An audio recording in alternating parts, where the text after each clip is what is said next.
Kia ora koutou, ko Mark Bassett tōko ingoa, ko taku tūranga mahi ki te wānanga aranui o Tamaki Makaurau, ko te kai toho toho ako. Hi there everyone, I'm Mark Bassett and I work at AUT as a learning advisor. During this workshop, I'll start by giving you an introduction to AUT's online resources for literacy development and including how they're organized, how they can be accessed and how much they're seen by our students. I'll then provide an overview of 4 user experience methods that we've used for co-designing our resources with our students. You'll then experience some of those methods practically. I'll share some of our findings at AUT from those methods, and we'll end with some provocations for you about UX and co-design. So on to the first point. All students at AUT can access online academic and information literacy resources via your library on Canvas. And that includes guidance with lots and lots of things, including all of these elements of academic and information literacy that we can see there. And this is an ongoing thing. We're continuing to build with more and more content that's accessible and also inclusive across the disciplines at AUT, as well as the various assessment types like this page that provides guidance on reflective writing for business students. Now, despite providing useful content like this, for some reason, it seems that students aren't always actively looking for it. So the good news is that your library on Canvas can be linked to from lecturers' courses, making it easy for students to access it from where they are and when they need it. Like this page that's in the weekly materials of a first-year business course, and that conveniently links students to a page in your library on Canvas that shows them business-specific examples of how to write reflectively using, in this case, the DEEP model. And of course, students tell us how much they appreciate this kind of easy access to material that prepares them to do the assignments they're actually working on.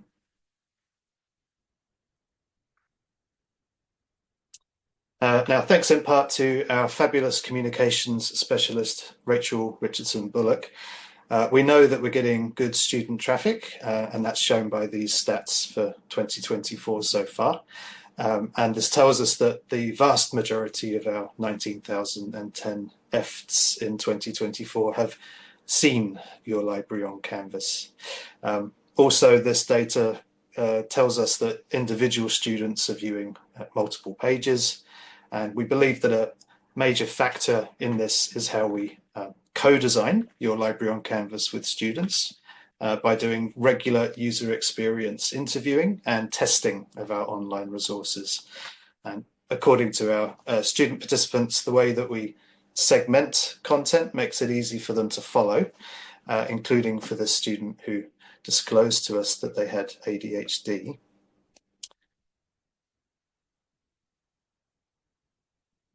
I do like the use of the word not battering them. It's very, the student was really good at describing what it's like. Yeah, some of our team have been designing online materials for many years, but the background to our Canvas content starts in early 2022, when, as you know, is often the case with large-scale projects, we just had a couple of months to design our first version, which we published as a minimum viable product for the start of semester 1 that year. To co-design with students, we then did some usability testing of version 1 in the middle of 2022, which led to version 2.0, where we implemented changes to the navigation, reduced the emphasis on videos, and made other tweaks to some of the content. And then round about the middle of 2023, we then did some the first stage of some ethics-approved user experience research with 6 more students to further co-design the resources, which led to version 2.1, which was implemented over the second half of that year. through collaboration between learning advisors and information literacy librarians. And this year we've done stage 2 of that UX with another 6 students. And yeah, underpinning all of this work is a consideration that inconsistent learning management system design and poor usability cause confusion and frustration among students, making it difficult for them to navigate and locate resources increases cognitive load, which distracts from actual learning. Students often turn to personal technologies and avoid institutionally provided platforms. And a study of 153 students' perceptions of LMS ease of use showed that navigation and presentation significantly influence satisfaction. These negative experiences point to the need for user-centered LMS design that's responsive to student preferences for easy and direct access to literacy development resources, which of course also embraces universal design for learning principles. So our design process is informed by education design research, which emphasizes the importance of regular testing and refinement, and which in turn allows for continuous improvement based on user feedback. And this kind of user-centered design can enable the creation of online resources that are intuitive and that meet student expectations. So far, our co-design process has been implemented with the UX methods of usability testing, card sorting, low fidelity wireframing, and high fidelity prototyping. For the usability testing, we follow a semi-structured contextual interview format. We engage students in a mixture of what we call key task testing and get it testing. So key tasks are scenario-based and test things like navigability. And we ask students to imagine, for instance, shown here, that they need to learn about how to find academic information. And then we see what they do. And get it items ask a student to look at specific pages and tell us their impressions of them, including what they think a page is for and what they like and or dislike about it. As students engage with those tasks, we encourage them to verbalize their thoughts and feelings, and we ask probe questions about specific features and functionality of the pages, and also give students opportunities to tell us anything we haven't already asked about. It's worth saying here that we do everything we can to reassure students that we're testing the resources, we're not testing them. We want them to feel that they can be completely candid with us if they don't understand or don't like something. And we tell them that they can't hurt our feelings, and that if they think that something doesn't work well or look good, then we really do want to know that so we can make improvements to it. We also use card sorting as a method. In 2023, we wanted to know how students grouped specific services and content that are available to them in the various online spaces at AUT. We asked them to hand sort 16 cards into 5 groups that we specified for them. Each card represented a service or a type of content at AUT, and we asked students to explain the groupings. You can see one of the groupings in this photo. Unsurprisingly, and in alignment with the literature, the students said there were too many online spaces at our institution. And another method, low fidelity wireframing, helped us find out which elements students wanted on an assignment page in an imaginary Canvas course, as well as how they would group those. We showed the students a mock-up of a blank assignment page. To the left were several simple boxes, those green ones, that have specific labels that correspond to elements that you usually find on an assignment page. The students could drag and drop those anywhere on the page and also create their own ones. And when they were done, we asked them to explain the designs. A fourth method we've used is high fidelity prototyping. This is where you create an accurate to real life version of a page or series of pages to see how they might work before you finalize something and publish it. This page we created in 2024 for students to test, and the design was based on the 2023 low fidelity wireframes that I showed you on the previous slide. All right, so now that we've had a quick overview of those methods, we're going to give usability testing and prototyping a go together.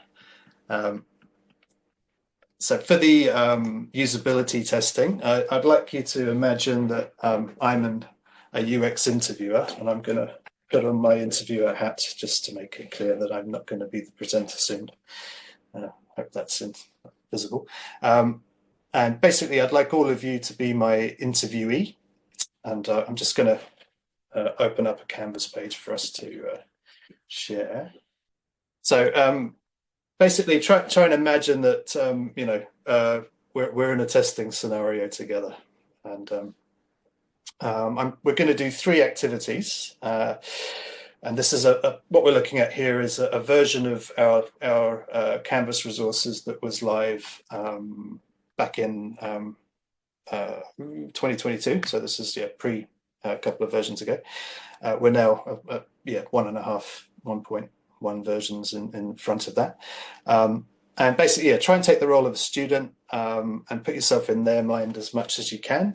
You might want to be a fresh-faced young new student who's just arrived from school, for instance, or you might be that maverick, mature student who's been there, done that. Up to you, but just try not to be a learning advisor or whatever your role normally is. Yeah, a bit of a challenge.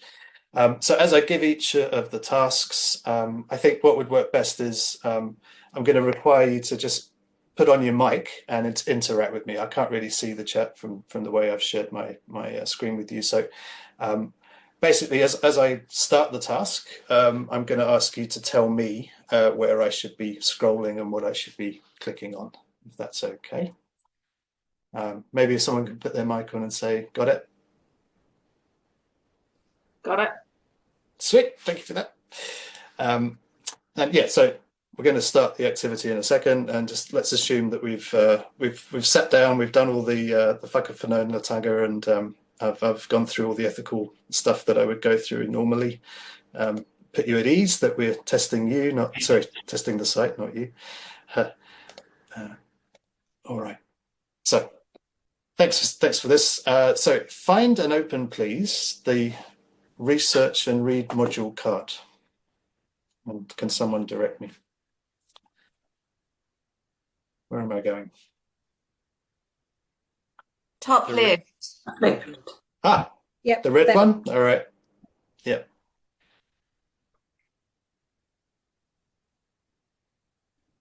Okay, now that we've got here, tell me what you can see. What are your impressions? What do you think about, for instance, the images? What do you think you can do here? What's it for? Anyone want to go? Finding information. I think it might be helpful to have that research and read up in the top left corner bigger, just to remind me why I'm on this page. Right, so you're not immediately clear what the overall function is, perhaps? Well, kind of, but yeah. I mean, it does sort of play out logically, but yeah. Sure. There's a lot of information to take in. Right. Not sure where to click. Sure. Yeah, and I haven't given you a task to do, so that's okay. But yeah, so you're saying that there's a lot to look at. Sure. At first, I wondered why the plan for your search for information, but when it's in the sequence that it is, then it kind of helps me make sense of, oh, I thought I was just going to come for searching for information, but maybe I do need to figure out what I want to search first. So I like that. Okay. So it's not quite what you're expecting, is that right? More, it wasn't what I was expecting to want when I got on the page, but now that I see it, I realize that that's be something that I need to think about, which is good. Okay, thank you for that. I like the fake fact image.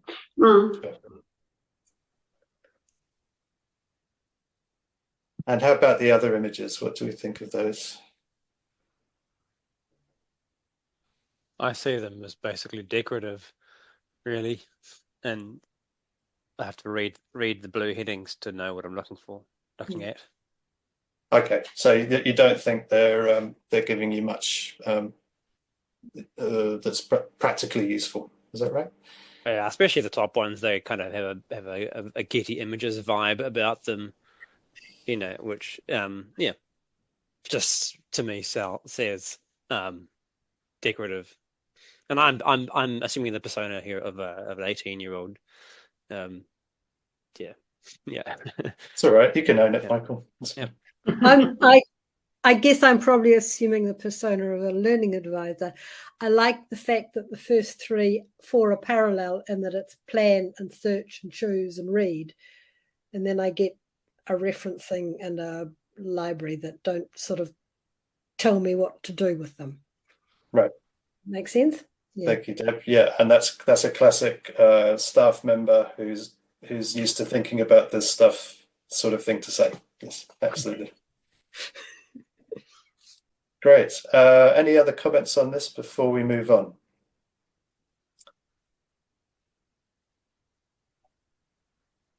Okay. Well, I'm going to give you another task to do now. And I'd like you to imagine that you're doing an assignment and the assignment instructions ask you to use appropriate evidence from academic sources of information, but you're not sure about how to find academic sources. Find some information that could help you. So again, just tell me what I might click on here. I'd go to search for information. Cool. Any other votes? Choose good quality information. Okay. Could be one or the other. Yeah.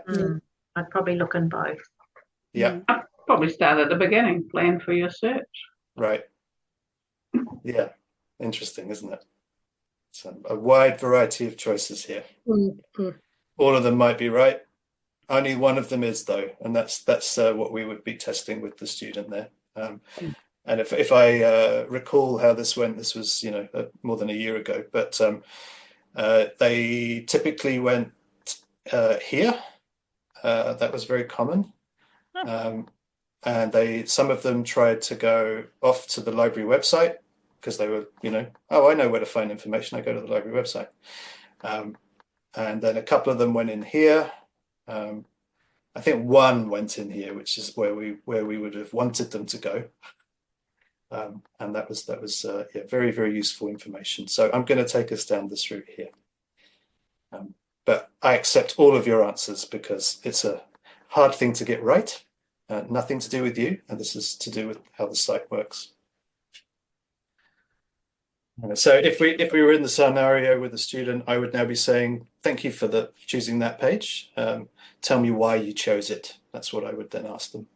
If they didn't find it by themselves, I would let them go and go on their journey and eventually bring them back to this page after they've said what they need to say. Okay, so now that we're on this page, I'd like you to take a look at what's here and tell me what you think about it. And also, what do you like about it? Or is there anything perhaps that you don't like? So again, feel free to tell me where to scroll and click. I would say, do you need to have find on every line? Right. Yeah. Seems repetitious. Sure. Thank you for that. And do you want me to go anywhere? Click on anything or scroll anywhere? I'd probably go to find academic articles first because that probably makes me think I'm going to the right place as a young university student. Okay. Got to get academic sources that's got the word academic in it. The others don't. Sounds good. I think the other thing, I like the fact that it's ebooks, but I know that some students now won't go near a real book if it's not online. Right. They're not going to look at it. Yeah. All right. And yeah, sorry, we're in Find Academic Articles. What do you want me to do? Shall I scroll? Mm-hmm. Yep. Just tell me what your thoughts are as you're scrolling. Imagine you're the scroller. Can't be bothered. That's too much reading. Yeah. I'd go to the video, I think. Okay, so you've How spotted long there's the a video. video? Yeah. Yeah, how long is the video? Good question. Oh, 2 minutes 26. Oh, yeah, I'd probably do Yeah, I can handle that. Yeah, well, that's not putting you off the length. Okay. Yeah. I mean, something we would ask a student if they do notice a video like that would be, what do you think the video is about, and how does it relate to what's in the page? Yeah, if you see the title, what do you think this video is about and how it relates to what's in the page? I think it will just explain to me what is above and how to how to actually use it without me having to read all that. Right. So you think it'll be like the same information just communicated in a More different mode? visually, yeah. Yeah. Yeah. Cool. Yeah. And basically, students don't like those. They've told us quite clearly over a few years. If they want the video to do something different, and that to be best communicated through a video, like, I don't know, a stepwise series of instructions about how to do something might be communicated well through a video, but they don't necessarily want the summary because they think it'll take longer. But then others like having the option. So can you click on sort of the step 2 thing? I can see it's keywords, just phrases open up and do something else. And sure. So do you want me to click on these things? Yeah. Yep. Just a lot of, okay. Yes, I don't know if I would go through all of those things. I think you're right. I think I'd rather watch a video that. Okay. Did it I'd for be me. wondering what truncation is Right. in Booleans. Yeah. Yeah. And that's very true. Our students that we spoke to didn't really get what that meant. When they looked at the pictures, they kind of got it, but they didn't know what the labels meant. Yeah. I thought it was just a picture. I didn't realize you could click on those. Yeah. Right. Yeah. And if you're not familiar with that functionality, which is part of our Canvas template, but our students would be, because they're used to seeing what these look like. But yeah, that's a different challenge for you. Yeah.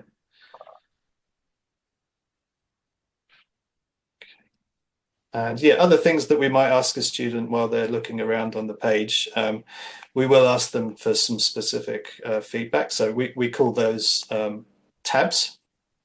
So we'll ask them, tell me what you think about these. What do you think they do? If they haven't clicked on them, we'll ask them. And then, tell me about what you think of the example images and how they relate to what's in the page. And we'll ask them about that. Where the video sits in the page, what do they think about that? And we'll also ask them for any other information. So throughout that whole process, we're not telling them what to think at any point. You try. I mean, I'm mixing and matching today, but I wouldn't normally say, "Oh, that's true," or "Oh, I agree." I would never say anything like that. It would just be, "Tell me more about that," or "I noticed you didn't click on something. Did you notice that this thing was here? What do you think it does?" Those sorts of questions. If you can see someone frowning or suddenly craning in to look at things, then you ask them about what that means. Things like that. All right. So I'm going to take my hat off. I'm going to go back to Mark, the presenter, for a second. So just a little window into how we do usability testing. We would typically spend, there'd be probably 4 or 5 tasks we'll get people to do, and it will take about half an hour. But yeah, in terms of the findings that we have from 2023 about that series of pages that we were just looking at, the students didn't really find it easy to understand what the scope was of those pages, and how they were relevant to them. So here's something that one of the students said to us. I'll just give you a second to read that. And yeah, so more or less what we took from this is that the students getting confused with the finer details of information literacy, and that, it's understandable from a surface perspective, at least. They're here to they haven't come to university to learn about that, really. They've come to learn about their subjects, right? They expect their learning to be about that. But we can say exactly the same thing about all the academic literacy stuff as well, of course. So in implementing this finding, obviously there was more data than that. We identified that in version 2.0, which is the one we've been looking at, this content had been organized according to steps and terminology from a framework of information literacy, and the academic literacy content was separated artificially from the information literacy content. So in version 2.1, we had information literacy librarians and learning advisors collaborating on a new design that was intended to better reflect a student's actual process. And that doesn't include having to distinguish between different models of literacy. So if you see on the right-hand side, you could say there's a lot of similarity in some of the labeling, but it's gone a long way to making it easier for students to navigate. And the stuff on reading is now conflated with some other stuff on using reference management software underneath that third card on the right-hand side under organize information. So we're sort of trying to group things together in a more meaningful way from a student perspective. And yeah, here's what students in 2024 told us when we showed them this new design. And yeah, this one, they appreciated that the new labeling, basically. All right. So we're going to switch back to Mark, the interviewer. And we're going to try a prototyping activity. So same deal. I'll be the interviewer. You're my interviewee. And in this case, we're going to look at several different things. I won't say any more. I'll spoil it. So just imagine we've done the usability task now. So we're stepping away from the resources we were just looking at, and I'm going to show you an assignment page that's been designed 3 different ways. This is the first version. Please take a look at what's here and feel free to scroll around and click on anything. And yeah, away you go. Tell me what you want me to do.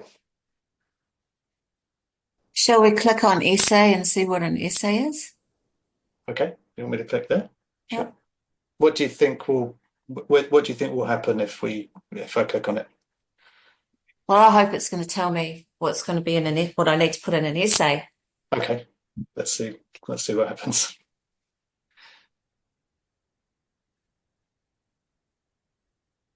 And yeah, tell me what you want me to do now that we've got here. Scroll. No, Scroll down the whole page, see what's there. Scroll down, yeah. Yeah.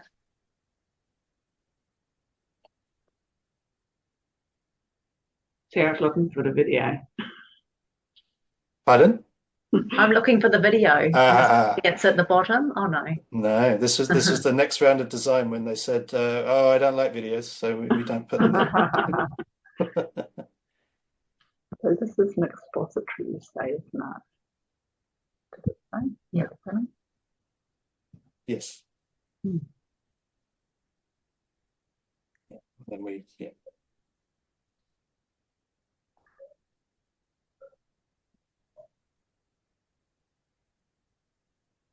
Okay, so that was Karen, right, who asked me to go here.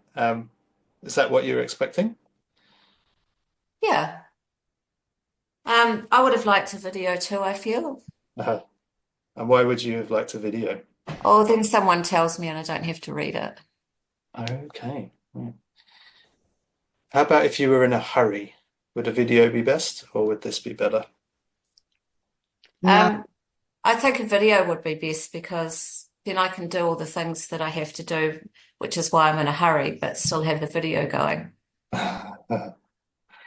Multitasking. Mm-hmm. I hate videos. There we go. That's a bold statement, and please explain. I really dislike getting information through video form. I'm afraid I can't really tell you why, but because I don't quite understand why I dislike it so much, but they make me restless and impatient. Whereas if I read, I can just like, yeah, I'm absorbing this at exactly the speed I want to absorb it. That's really interesting. Yeah, that's really similar to what a lot of students tell us about not wanting videos, because the video forces them down the sequence and timing that we have set in the video. Whereas in a page, they can jump about and have a look at things, and they get to be in control, basically, is what it boils down to. I agree. I get very impatient with videos. I'm always fast forwarding to get to the juicy bits or the bits I really and that's what all of the students do when we observe them. They use the little slider down at the bottom to try and get to something that might be something they don't know or that they really want to know. And our videos, we did a lot of work to make videos that were very, very short and concise, and we put a lot of work into it. It still didn't really matter.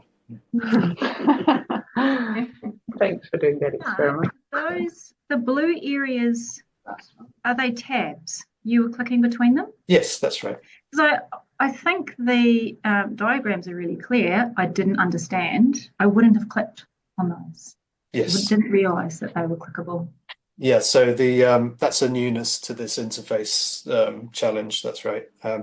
So for the students at AUT, they're very familiar with a lot of these elements, so they would kind of get it. And when you hover your mouse, then it, if you see what's happening with my cursor, you do get a cue that there's something to click on. But if it's new to you, it just looks like a heading, right? And you may not. Cool. I guess one of the things for me now that I see that, I might now want to go back on reading strategies, and I might sort of get further and further away from my actual assignment that I'm doing. Yeah, right. Yeah, this is the danger that we have. That's right. Yeah. So I'm going to take us back. So just looking at that assignment page again, any other comments on or things you want me to do while we're here? I'd be interested to click on the Turnitin link. Sure.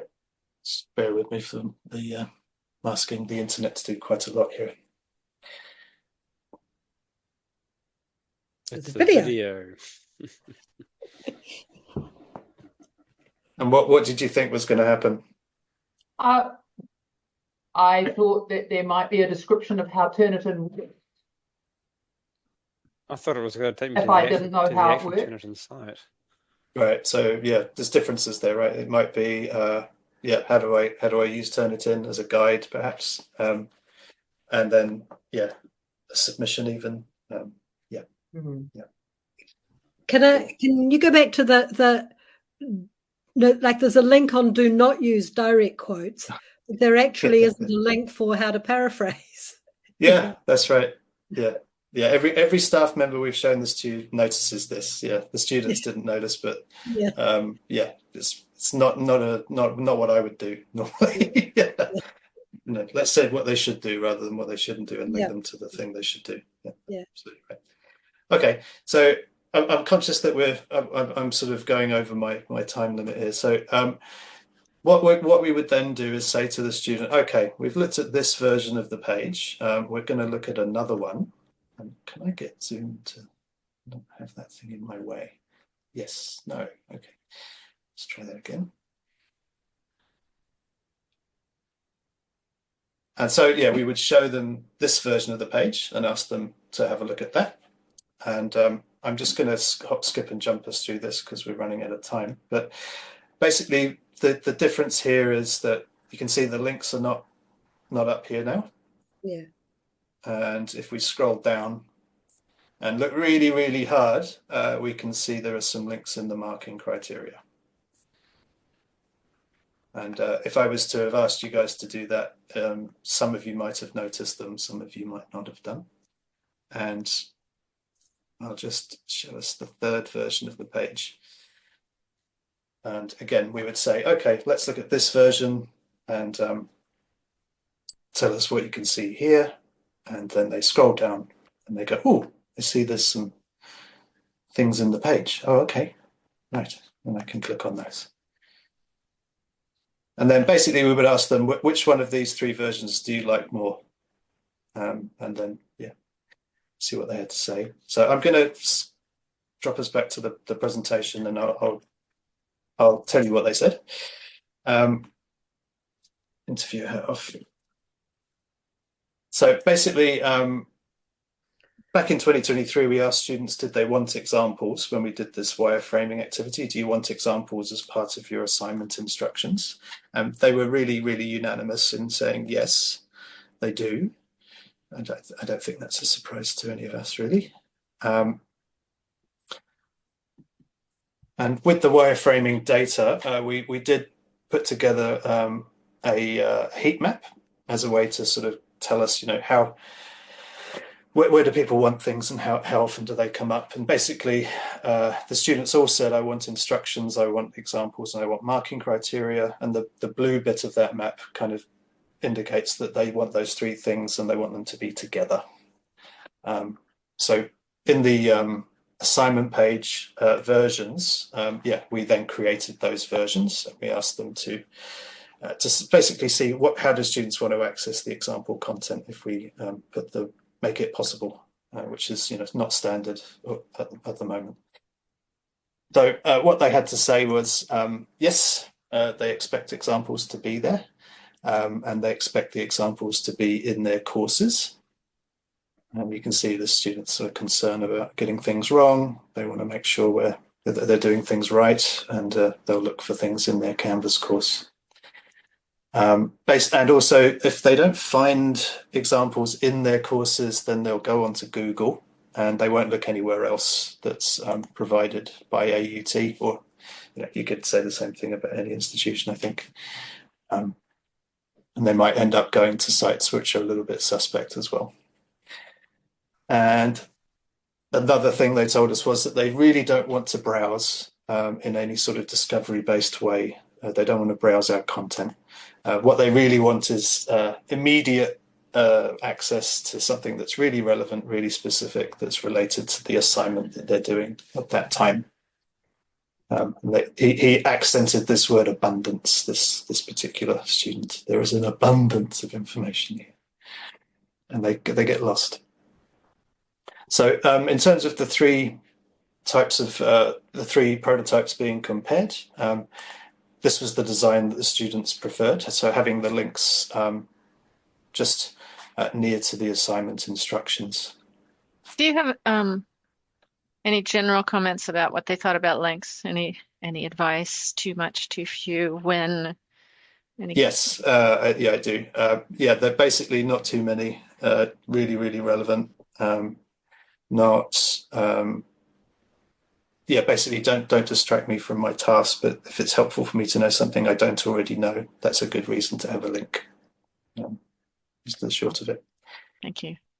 And then, there's something further to that is, don't put the links before the instructions. So the one that we started out with, I think at least one of the comments from you alluded to that. I think from Deb, I think we might distract students from the actual task if we put links before the actual instructions. And that was nicely captured by this student. You might get thrown off and go somewhere else rather than do what you need to do. And the specificity was something they really wanted. So this link here in reality at the time took them off to a page about referencing, and quoting was in there, but you had to sort of scroll down to get to it, and they didn't like that. And marking criteria, big fail. Most of the time, students didn't actually notice those links in the marking criteria. We had to point them out, and if they did notice, then they didn't think it was a good idea. And some went so far to say that they never really look at the marking criteria. And here's a quote, which isn't in the slide. "No, I'll never read that ever," was very clearly stated to us. And then for the third prototype, aside from making the page perhaps a bit more visually appealing, they were actually quite worried that putting the examples in the page would be overwhelming or distracting, and they might not, they may not see what the actual task is, basically. And yeah, could you please just put things that are really relevant to me, because I need to focus, and yeah, don't distract me with all the other things, please. I'm aware I'm eating into lunch, so I'm going to wrap things up, I promise, very quickly. Some guidelines that we have for assignment pages that we're implementing with our colleagues is basically, include links near to but after the assignment instructions. And this is obviously all based on collaboration with lecturers and being allowed into their courses. Link to some specific academic or information literacy content that matches the wording that's in the page. And we also use anchor links in our pages so that you can link to a part of a page rather than the whole page. And only include a very limited number of links. I think we are all really familiar with this way of thinking where, just in case, here's all of the things that you could ever need to know about how to do whatever it is. Oh, and here's a bunch of other things that relate, which are really, really useful. But okay, if I'm honest, they're only tangentially related, because, I value completeness and I really wish you would as well. But I think, we can't really design things on that basis. And so really the key thing is what's immediately relevant to an assignment and what do the students already know.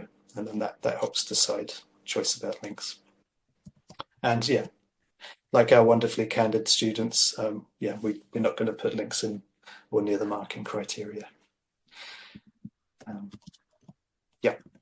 I'm just conscious I'm eating into your time, but there's a bit more that we're going to be doing in this space, and we've got a couple of papers that we've published on this that are in the QR codes here, and what our plans moving forward are to continue doing more UX.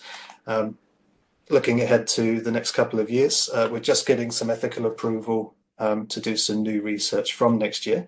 And that'll be actually in collaboration with a core course in business, hopefully, with high enrollments, and that'll be in collaboration with the course lead and the faculty's student success leaders.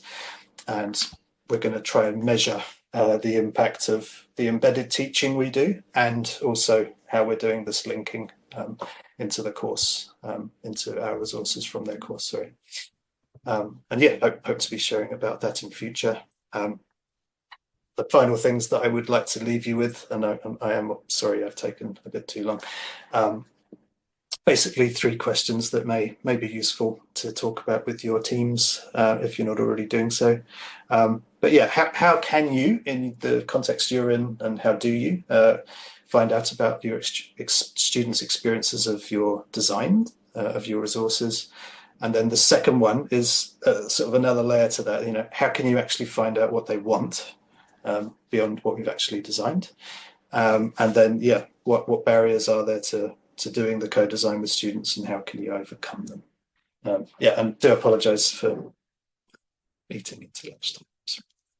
I see there's some stuff in the chat, so I will circle back and answer any questions. But if you're desperate to leave, please do.